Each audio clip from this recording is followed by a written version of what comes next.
ಕರ್ನಾಟಕ ರಾಜ್ಯ ಗ್ರಾಮ ಆಡಳಿತ ಅಧಿಕಾರಿಗಳಿಗೆ ವಿವಿಧ ರೀತಿಯ ಮೂಲಭೂತ ಸೌಲಭ್ಯಗಳನ್ನು ಕಲ್ಪಿಸಿಕೊಡಬೇಕು ಎಂದು ಆಗ್ರಹಿಸಿ ಹೊಳಲ್ಕೆರೆ ತಾಲೂಕಿನ ತಾಲೂಕು ಕಚೇರಿ ಮುಂಭಾಗದಲ್ಲಿ ಹೊಳಲ್ಕೆರೆ ತಾಲೂಕು ಗ್ರಾಮ ಆಡಳಿತ ಅಧಿಕಾರಿಗಳ ಸಂಘದ ಸದಸ್ಯರು ಪ್ರತಿಭಟನೆ ನಡೆಸಿ ಸರ್ಕಾರ ಕೂಡಲೇ ನಮ್ಮ ಬೇಡಿಕೆಗಳನ್ನು ಈಡೇರಿಸಬೇಕು ಎಂದು ಆಗ್ರಹಿಸಲಾಯಿತು. ಹೊಳಲ್ಕೆರೆ ತಾಲೂಕಿನ ವಿವಿಧ ಹಳ್ಳಿಗಳಿಂದ ಆಗಮಿಸಿದ್ದ ಗ್ರಾಮ ಆಡಳಿತ ಅಧಿಕಾರಿಗಳು ಸರ್ಕಾರ ಹಲವಾರು ವರ್ಷಗಳಿಂದ ನಮಗೆ ಬೇಕಾದ ಮೂಲಭೂತ ಸೌಲಭ್ಯಗಳನ್ನು ಕಲ್ಪಿಸಿಕೊಟ್ಟಿಲ್ಲ.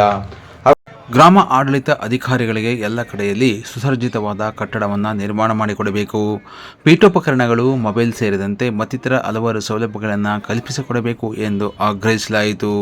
ಒಟ್ಟಾರೆ ಸುಮಾರು 21 ಬೇಡಿಕೆಗಳನ್ನು ರಾಜ್ಯ ಸರ್ಕಾರದ ಮುಂದಿಟ್ಟು ರಾಜ್ಯ ಸರ್ಕಾರ ಕೂಡಲೇ ಎಲ್ಲ ಬೇಡಿಕೆಗಳನ್ನು ಈಡೇರಿಸಲು ಮುಂದಾಗಬೇಕು ಎಂದು ಒತ್ತಾಯಿಸಲಾಯಿತು. ಇದೇ ಸಮಯದಲ್ಲಿ ಹೊಳಲ್ಕೆರೆ ತಾಲೂಕಿನ ತಾಲೂಕು ಅಧ್ಯಕ್ಷರಾದ ರವೀಂದ್ರ ನಾಯ್ಕ ಮಾತನಾಡಿದರು. ಕರ್ನಾಟಕ ರಾಜ್ಯ ಗ್ರಾಮ ಆಡಳಿತಾಧಿಕಾರಿಗಳ ರಾಜ್ಯ ಸಂಘದ ಖಜಾಂಚಿಯಾದ ರಾಜೀವ್ ಕನ್ನಣ್ಣನವರ್, ಚಿತ್ರದುರ್ಗ ಜಿಲ್ಲಾ ಅಧ್ಯಕ್ಷರಾದ ಗಂಗಾಧರ್, ಜಿಲ್ಲಾ ಕಾರ್ಯದರ್ಶಿಯಾದ ಮೊಹಮ್ಮದ್ ಇರ್ಫಾನ್, ಹೊಳಲ್ಕೆರೆ ತಾಲೂಕು ಪ್ರಧಾನ ಕಾರ್ಯದರ್ಶಿಯಾದ ಆನಂದ್ ಸೇರಿದಂತೆ ಹಲವಾರು ಮುಖಂಡರು ಪ್ರತಿಭಟನೆಯಲ್ಲಿ ಪಾಲ್ಗೊಂಡಿದ್ದರು.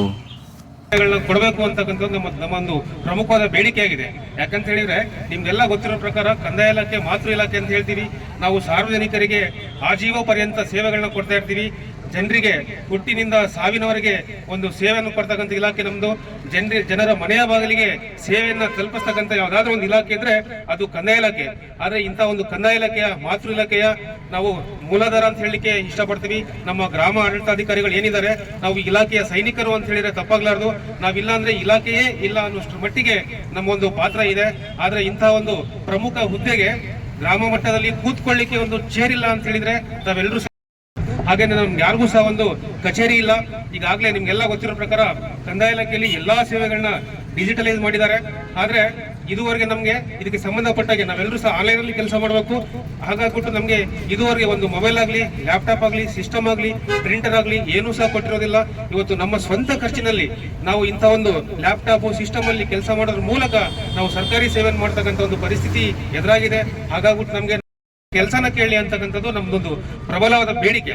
ಹಾಗೇನೆ ನಮ್ದು ಎರಡನೇ ಬೇಡಿಕೆ ಏನಪ್ಪಾ ಅಂತ ಹೇಳಿದ್ರೆ ನಮ್ಗೆ ಪ್ರಮೋಷನ್ಗಳನ್ನ ಕೊಡಬೇಕು. ಯಾಕಂತ ಹೇಳಿದ್ರೆ ನಮ್ಮ ಇಲಾಖೆಯಲ್ಲಿ ಒಬ್ಬ ಗ್ರಾಮ ಆಡಳಿತಾಧಿಕಾರಿಗೆ ನೇಮಕಾತಿ ಹೊಂದಿದ್ರೆ ಆ ವ್ಯಕ್ತಿ ಸರ್ವಿಸ್ ಎಂಡ್ ಆಗೋವರೆಗೂ ಅಂದ್ರೆ ಒಂದು 30 ವರ್ಷದವರೆಗೂ ಅದೇ ಹುದ್ದೆಯಲ್ಲಿ ಅವರು ನಿವೃತ್ತಿಯನ್ನು ಹೊಂದತಕ್ಕಂಥ ಒಂದು ಪರಿಸ್ಥಿತಿ ಇರ್ತಕ್ಕಂಥದ್ದು. ಇದು ಎಂತಹ ನೌಕರರ ಒಂದು ಮಾನಸಿಕ ಸ್ಥೈರ್ಯವನ್ನ ಇದು ಕಡಿಮೆ ಮಾಡ್ತದೆ. ಹಾಗಾಗ್ಬಿಟ್ಟು ನಮ್ಗೆ ಕಾಲಕ್ಕೆ ಒಂದು ಸೇವೆ, ನಮ್ಗೆ ಒಂದು ಪ್ರಮೋಷನ್ ಅನ್ನು ಕೊಟ್ಟು ನಮ್ಮ ಆತ್ಮಸ್ಥೈರ್ಯವನ್ನು ಹೆಚ್ಚಿಸಿ ಗುಣಮಟ್ಟದ ಒಂದು ಸೇವೆಯನ್ನು ಪಡ್ಕೊಳ್ಬೇಕು ಅಂತಕ್ಕಂಥ ನಮ್ಮ ಎರಡನೇ ಬೇಡಿಕೆ. ಹಾಗೇನೆ ನಮ್ದು ಮೂರನೇದು ಏನಪ್ಪಾ ಅಂತ ಹೇಳಿದ್ರೆ ನಮ್ಮ ಒತ್ತಡವನ್ನ ಕಡಿಮೆ ಮಾಡಬೇಕು.